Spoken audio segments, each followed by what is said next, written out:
ਪੰਜਾਬ ਸਰਕਾਰ ਨੇ excise policy ਦੇ ਵਿੱਚ ਸ਼ੋਧ ਕਰਦੇ ਹੋਏ ਰੇਤਾ ਬਜਰੀ ਦੇ ਦਾਮ ਵਧਾ ਦਿੱਤੇ ਹਨ। ਨਵੀਂ ਰੇਟ ਦੇ ਤਹਿਤ ਪੰਜਾਬ ਦੇ ਵਿੱਚ ਰੇਤ 9 ਰੁਪਏ ਪ੍ਰਤੀ ਕਿਊਬਿਕ ਫੀਟ ਦੇ ਹਿਸਾਬ ਤੋਂ ਮਿਲੇਗੀ ਅਤੇ ਬਜਰੀ ਦਾ ਮਿਨੀਮਮ ਮੁੱਲ 20 ਰੁਪਏ ਪ੍ਰਤੀ ਕਿਊਬਿਕ ਫੀਟ ਰੱਖਿਆ ਗਿਆ ਹੈ।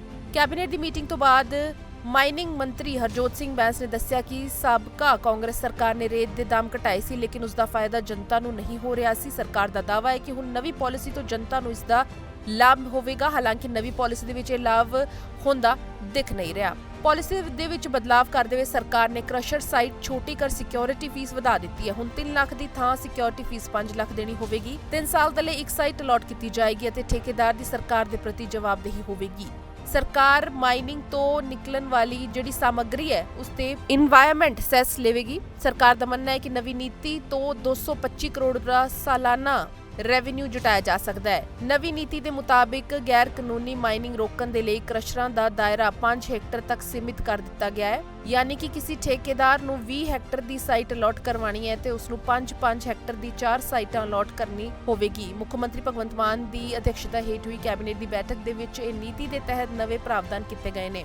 ਮੌਜੂਦਾ ਸਮੇਂ ਵਿੱਚ ਲਾਗੂ K2 ਪਰਮਿਟ ਦੀ ਜਗ੍ਹਾ ਬਿਲਡਿੰਗ ਪਲਾਨ ਨੂੰ ਮਨਜ਼ੂਰੀ ਦੇਣ ਵਾਲੀ ਅਥਾਰਟੀ ਅਜਿਹੇ ਥਾਂ ਤੇ ਬੇਸਮੈਂਟ ਦਾ ਨਿਰਮਾਣ ਪ੍ਰਸਤਾਵਿਤ ਦੇ ਲਈ 5 ਰੁਪਏ ਪ੍ਰਤੀ ਵਰਗ ਫੁੱਟ ਦਾ ਸਬ ਚਾਰਜ ਵਸੂਲੇਗੀ। ਇਹ ਪੈਸਾ ਸਥਾਨਕ ਸੰਸਥਾਵਾਂ ਟਾਊਨ ਪਲੈਨਿੰਗ ਅਥਾਰਟੀ ਵੱਲੋਂ ਇਕੱਠਾ ਕੀਤਾ ਜਾਏਗਾ ਤੇ ਇਸ ਨੂੰ ਵਿਭਾਗ ਦੇ ਸੰਬੰਧਿਤ ਹੈੱਡ ਵਿੱਚ ਜਮ੍ਹਾਂ ਕਰਵਾਇਆ ਜਾਏਗਾ। ਇਹ ਸਬ ਚਾਰਜ ਕਿਸੇ ਵੀ ਆਕਾਰ ਦੇ ਰਿਹਾਇਸ਼ੀ ਘਰਾਂ ਜਾਂ ਕਿਸੇ ਹੋਰ 500 ਵਰਗ ਗਜ ਤੱਕ ਦੇ ਪਲਾਟ ਤੇ ਇਮਾਰਤ ਦੇ ਲਈ ਲਾਗੂ ਨਹੀਂ ਹੋਵੇਗਾ।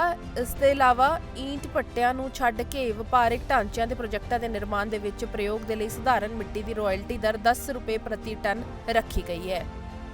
ਪਹਿਲੀ ਵਾਰੀ ਹੋ ਰਿਹਾ ਕਿ ਅਸੀਂ ਇਸ ਵਾਰੀ ਕ੍ਰਸ਼ਰ ਪਾਲਿਸੀ ਲੈ ਕੇ ਆਏ ਹਾਂ ਜੋ ਅੱਜ ਪੰਜਾਬ ਦੀ ਕੈਬਨਿਟ ਨੇ ਅਪਰੂਵ ਕਰ ਦਿੱਤੀ ਹੈ। ਕ੍ਰਸ਼ਰ ਪਾਲਿਸੀ ਦੇ ਜੋ ਮੁੱਖ ਬਿੰਦੂ ਹੋਣਗੇ ਉਹ ਇਹ ਹੈ ਜੀ, ਇੱਕ ਤਾਂ ਕ੍ਰਸ਼ਰ ਵਾਲੇ ਖੁਦ ਆਪਣੀ ਜ਼ਮੀਨ 5 ਹੈਕਟੇਅਰ ਦੇ ਹਿਸਾਬ ਦੇ ਨਾਲ ਲੈ ਸਕਦੇ ਆ, ਲੀਜ਼ ਤੇ ਲੈ ਸਕਦੇ ਆ ਜੀ, ਜਾਂ 5 ਹੈਕਟੇਅਰ ਜਾਂ 5 ਹੈਕਟੇਅਰ ਦੇ ਮਲਟੀਪਲ। ਇਹ ਪਹਿਲੀ ਵਾਰੀ ਹੋ ਰਿਹਾ। ਇਸ ਦਾ ਮਤਲਬ ਇਹ ਹੋਊਗਾ, ਤੇ ਜ਼ਰੂਰੀ ਨਹੀਂ ਅਗਰ ਕੋਈ ਕ੍ਰਸ਼ਰ ਵਾਲਾ ਲੈਣ ਵਾਲਾ ਚਾਹਵੇ ਤਾਂ ਉਹ ਲੈ ਸਕਦਾ। ਇਸ ਦਾ ਮਤਲਬ ਇਹ ਹੈ ਕਿ ਉਹਨੂੰ ਠੇਕੇਦਾਰ ਦੇ ਉੱਤੇ ਨਿਰਭਰ ਨਹੀਂ ਰਹਿਣਾ ਪਊਗਾ।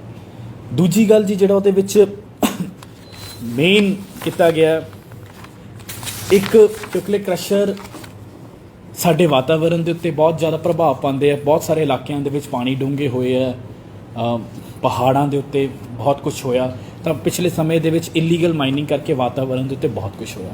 ਤਾਂ ਅਸੀਂ ਇੱਕ ਫੰਡ ਪ੍ਰਪੋਜ਼ ਕੀਤਾ ਹਰ ਕ੍ਰਸ਼ਰ ਵਾਲੇ ਨੂੰ 1 ਰੁਪਿਆ ਕਿਊਬਿਕ ਫਿਟ।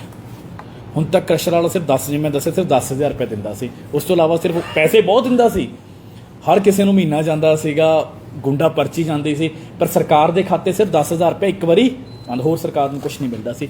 ਤਾਂ 1 ਰੁਪਿਆ ਕਿਊਬਿਕ ਫਿਟ ਇਨਵਾਇਰਨਮੈਂਟ ਫੰਡ ਅਸੀਂ ਇੰਪੋਜ਼ ਕੀਤਾ, ਜਿਸ ਦੇ ਨਾਲ ਸਿਰਫ ਕ੍ਰਸ਼ਰਸ ਤੋਂ ਸਾਨੂੰ ਪੰਜਾਬ ਦੀ ਸਰਕਾਰ ਨੂੰ, ਪੰਜਾਬ ਦੀ ਆਵਾਮ ਨੂੰ, ਪੰਜਾਬ ਦੇ ਜਨਤਾ ਨੂੰ 225 ਕਰੋੜ ਰੁਪਏ ਆਊਗਾ 1 ਰੁਪਏ ਕਿਊਬਿਕ ਫਿਟ। ਤੇ ਇਸ ਪੈਸੇ ਦੀ ਜਿਹੜੀ ਵਰਤੋਂ ਹੈ ਉਹ ਜਿੱਥੇ ਬਾਕੀ ਵਿਕਾਸ ਦੇ ਕੰਮਾਂ ਲਈ, ਲੋਕ ਭਲਾਈ ਦੇ ਕੰਮਾਂ ਲਈ ਹੋਗੀ, ਉੱਥੇ ਉਹਦੇ 'ਚ ਕੁਝ ਪੈਸਾ ਵਾਤਾਵਰਣ ਦੀ ਸਟੱਡੀ ਕਰਨ ਦੇ ਲਈ, ਪਾਣੀ ਕਿਉਂ ਡੂੰਘੇ ਹੋਏ, ਇਹਨਾਂ ਚੀਜ਼ਾਂ ਦੇ ਉੱਤੇ ਖਰਚ ਹੋਊਗਾ। ਤੇ ਇੱਕ ਹੋਰ ਜਿਹੜਾ ਪ੍ਰਪੋਜ਼ਲ ਕਰ ਦਿੱਤਾ ਗਿਆ ਉਹ ਹੈ, ਜਿਹੜੀ ਜ਼ਮੀਨ ਹੈ ਉਹ 3 ਸਾਲ ਲਈ ਹੋਊਗੀ।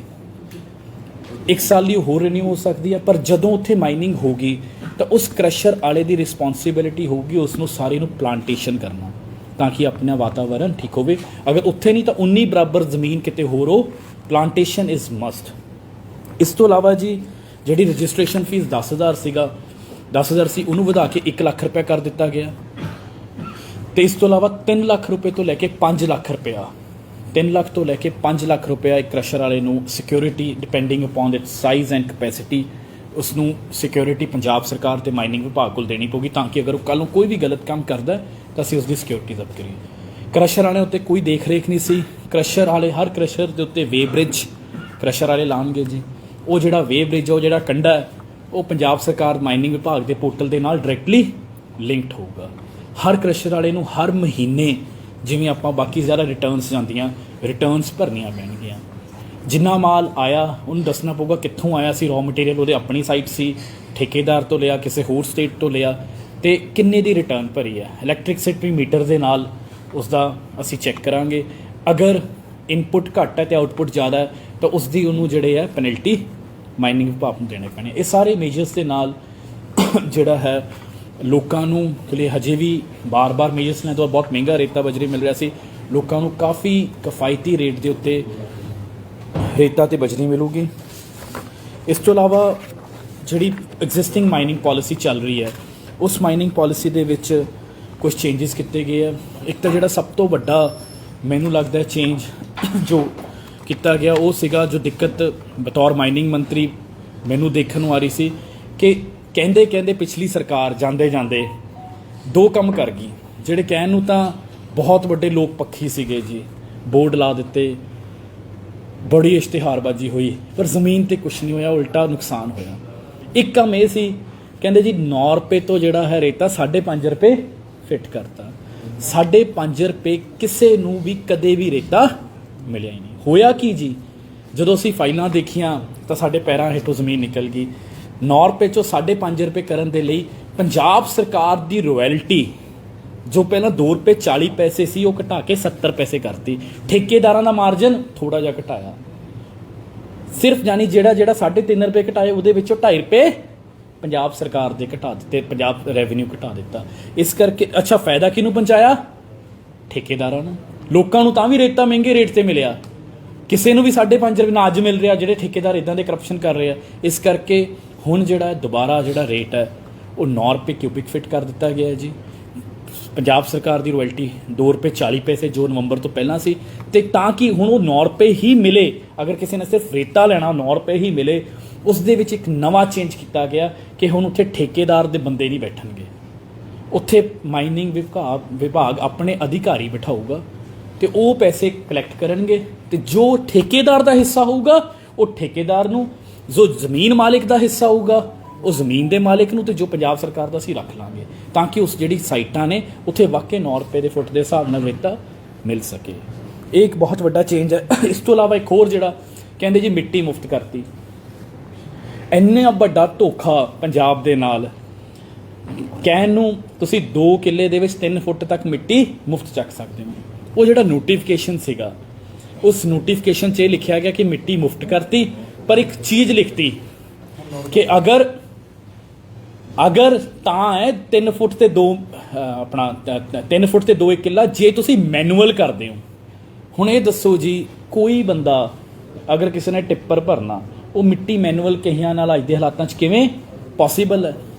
ਉਸ ਦੇ ਨਾਲ ਕੀ ਹੋਇਆ, ਅਗਰ ਕੋਈ ਗਰੀਬ ਸਾਡਾ ਜ਼ਿਮੀਂਦਾਰ ਆਮ ਘਰ ਦਾ ਅਗਰ ਉਹ ਜਾਂਦਾ ਸੀ ਮਿੱਟੀ ਚੱਕਣ, ਤਾਂ ਉੱਥੇ ਮੀਡੀਆ ਦੇ ਸਾਥੀ ਵੀ ਪਹੁੰਚ ਜਾਂਦੇ ਸੀ, ਕਿਉਂਕਿ ਤੁਸੀਂ ਆਪਣੀ ਜਗ੍ਹਾ ਸਹੀ ਹੋ, ਤੁਸੀਂ ਕਿਹਾ ਜੀ ਨੋਟੀਫਿਕੇਸ਼ਨ ਤਾਂ ਮੈਨੂਅਲ ਲਿਖਿਆ, ਤੇ ਅਗਰ ਉਹ JCB ਨਾਲ ਆਪਣੇ ਘਰ ਦੇ ਲਈ ਭਰਦਾ ਸੀ ਆਪਣੀ ਟਰਾਲੀ, ਤੇ ਉਹ ਮੀਡੀਆ ਖਬਰ ਚਲਾਉਂਦਾ ਸੀ, ਪੁਲਿਸ ਪਰਚਾ ਦੇ ਦਿੰਦੀ ਸੀ। ਬਹੁਤ ਸਾਰੇ ਨਜਾਇਜ਼ ਬੰਦੇ, ਤੁਸੀਂ ਵੀ ਕਿਹਾ ਕਿ ਕਈ ਵਾਰੀ ਜੇ ਉਹ ਪਰਚੇ ਜਿਹੜੇ ਹੋ ਗਏ, ਅਸੀਂ ਉਹ ਬਦਲਾਵ ਕਰਤਾ। ਅਗਰ ਕਿਸੇ ਨੇ ਵੀ ਆਪਣੇ ਘਰ ਦੇ ਭਰਤ ਲਈ ਮਿੱਟੀ ਚਾਹੀਦੀ ਹੈ ਤਾਂ ਉਹ JCB ਜਾਂ ਮਸ਼ੀਨਸ ਕੈਨ ਬੀ ਯੂਜ਼ਡ, ਉਹਦੇ 'ਤੇ ਕੋਈ ਪੈਸਾ 1 ਰੁਪਏ ਦੀ ਫੀਸ ਨਹੀਂ ਲੱਗੂਗੀ। ਸਿਰਫ ਇੱਕ ਚੀਜ਼ ਹੈ, ਕਿਉਂਕਿ ਇਹ ਨਾ ਹੋਵੇ ਕਿ ਮਿੱਟੀ ਦੀ ਆੜ 'ਚ ਲੀਗਲ ਮਾਈਨਿੰਗ ਸ਼ੁਰੂ ਹੋ ਜਾਵੇ, ਉਹਨੂੰ ਪਰਮਿਸ਼ਨ ਲੈਣੀ ਪੈਣੀ ਹੈ। ਪਰਮਿਸ਼ਨ ਅਸੀਂ ਆਉਣ ਵਾਲੇ ਦਿਨਾਂ 'ਚ ਬਹੁਤ ਸੌਖਾ ਕਰ ਦਾਂਗੇ, ਕਿਉਂਕਿ ਅਸੀਂ ਪ੍ਰਪੋਜ਼ਲ ਲਿਖਿਆ ਸੀ ਤਾਂ ਮਾਨ ਸਾਹਿਬ ਕਹਿੰਦੇ ਨੂੰ ਹੋਰ ਸੌਖਾ ਕਰੋ, ਤਾਂ ਕਿ ਲੋਕ ਬਿਲਕੁਲ ਸੌਖਾ ਕਰ ਦਿਓ। ਸਾਡੇ ਮੁੱਖ ਮੰਤਰੀ ਸਾਹਿਬ ਦਾ ਨਿਰਦੇਸ਼ ਹੈ, ਤਾਂ ਉੱਤੇ ਮਾਈਨਿੰਗ ਵਿਭਾਗ ਆਪਣਾ ਕੰਮ ਕਰਕੇ 2-3 ਦਿਨ 'ਚ ਹੀ, ਅਗਰ ਕਿਸੇ ਨੇ ਵੀ ਆਪਣੇ ਘਰ ਦੇ ਲਈ, ਆਪਣੇ ਮਕਾਨ ਦੇ ਲਈ ਭਰਤ ਪਾਣੀ ਹੈ, ਮਿੱਟੀ ਲੈਣੀ ਹੈ, ਤਾਂ ਉਹਨੂੰ JCB ਨਾਲ ਉਹਨੂੰ ਕੋਈ ਰੋਕ ਨਹੀਂ, ਬਸ ਉਹਨੂੰ ਇੱਕ ਸਿੰਪਲ ਜੀ ਪਰਮਿਸ਼ਨ ਬਿਨਾਂ ਕਿਸੇ ਫੀਸ ਤੋਂ ਸਾਡੇ ਤੋਂ ਲੈਣੀ ਹੋਊਗੀ, ਉਹ ਦੱਸ ਦਾਂਗੇ ਜੀ। ਤੇ ਇਹ ਕੁਝ ਜਿਹੜੇ ਲੋਕ ਪੱਖੀ ਚੇਂਜਸ ਕੀਤੇ ਗਏ ਹੈ।